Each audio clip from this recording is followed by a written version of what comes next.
France is our oldest ally, our unwavering partner in freedom's cause.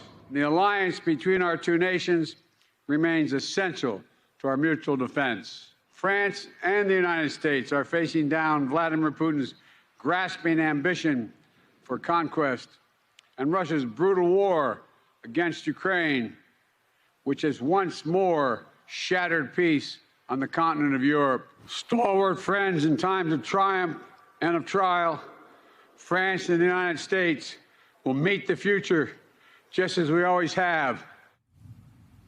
This is all ahead of the Biden administration's first state dinner and the first White House state dinner since former President Trump hosted Australia's prime minister in 2019, 5 months before the president suspended all travel into the U.S. in response to the COVID-19 pandemic.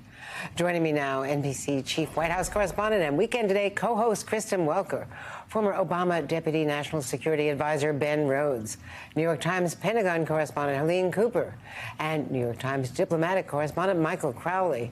Kristen, first to you. France is America's first ally in the Revolutionary War, as the president was alluding to, but there are some tensions with France and, in fact, the rest of Europe on just how to go forward with the war in Ukraine. Europe under huge pressure over energy, inflation on all fuel costs because of the war.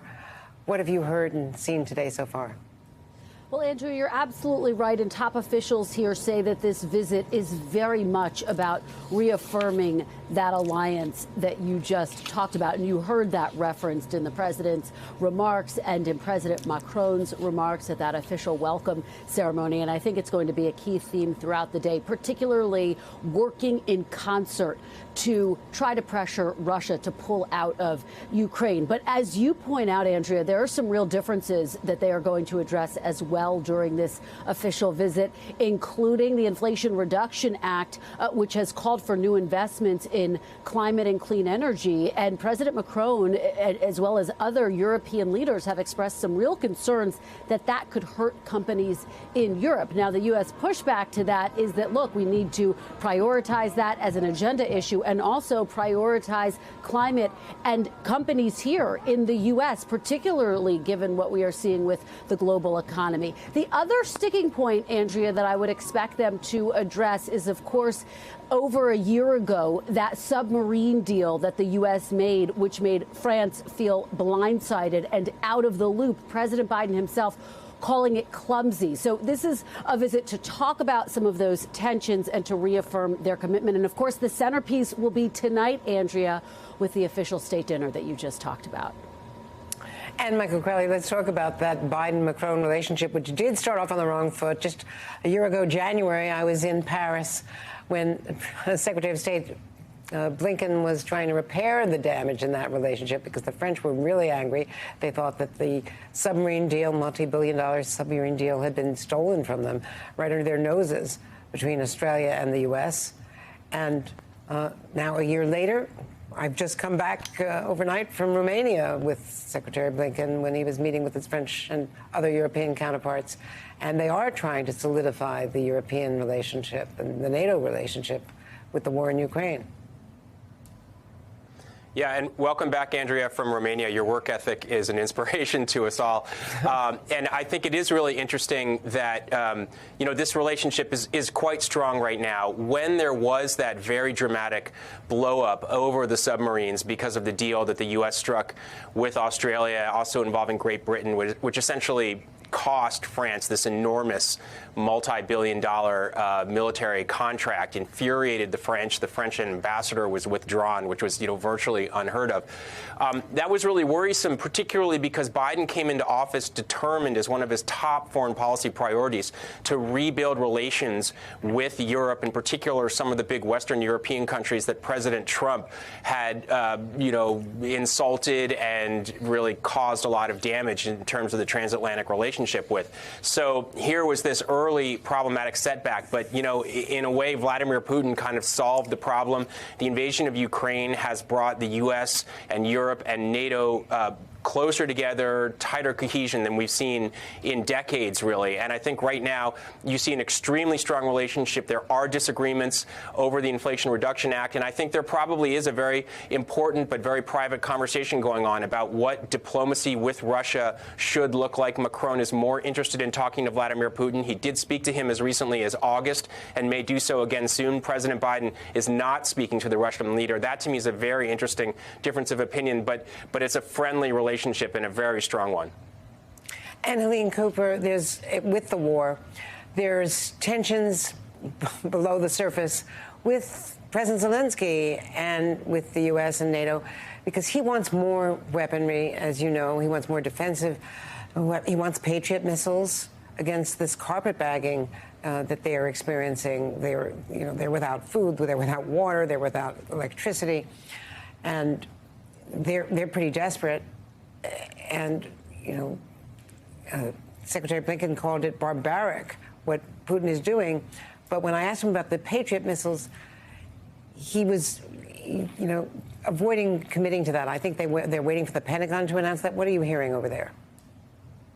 Hi, Andrea. Thanks for having me. The idea of sending both Patriot missiles, but also ATACMS and more long-range artillery and weaponry to Ukraine is something that the administration has been extremely deliberate about. They continue to be concerned about supplying Ukraine with anything that could have any sort of range into Russia, and so they've been taking a very cautious approach on this. At the same time, I spoke with a senior defense official just a few days ago who was talking about how as winter approaches, there is going to be very serious consideration given to whether or not, to shoring up Ukraine's air defense systems at the very least, because you see the sort of bombardment that the Ukrainian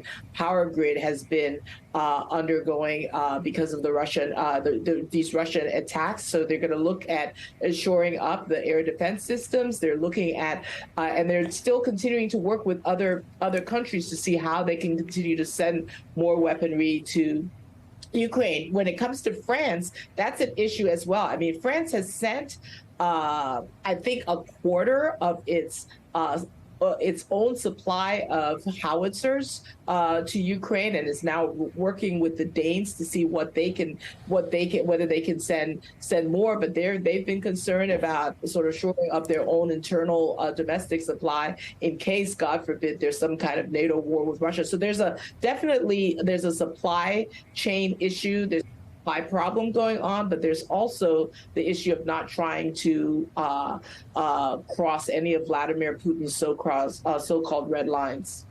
Well, to that point, the former President Medvedev just this week said that if Patriots were deployed to Ukraine, that they would be legitimate military targets. Ben Rhodes, are we being too deliberate? Should we be supplying more of the weaponry that Zelensky says he needs, given what is happening now with this carpet bombing of Ukraine and elimination of so much of their power supply? Yeah, I think that given the value of Patriot missiles to the defense against the kind of bombardment that Ukraine's facing, that this was probably the type of system that they were holding in reserve, but are probably moving closer to delivering that to the Ukrainians. You've seen them be very deliberate about some of these longer-range systems. It took a while for the United States to take the step of providing some longer-range artillery. I think it's appropriate to calibrate these weapon systems and these deliveries around other considerations, like whether or not these could be seen as escalatory by Russia, whether or not they're depleting vital stocks either in the U.S. or Europe. So there's a reason that the administration puts this through a process rather than just opening up the spigot. I think stepping back, though, Andrea, it's an important time for Macron to come here and consult about the way forward, because we're entering a really, really hard winter in Ukraine, above all, where people are suffering. And so there's humanitarian assistance that's got to get to the Ukrainians, and the U.S. and Europe have to coordinate that. There's efforts around how do you decentralize that power grid in Ukraine so that people have other access to electricity with the grid knocked out.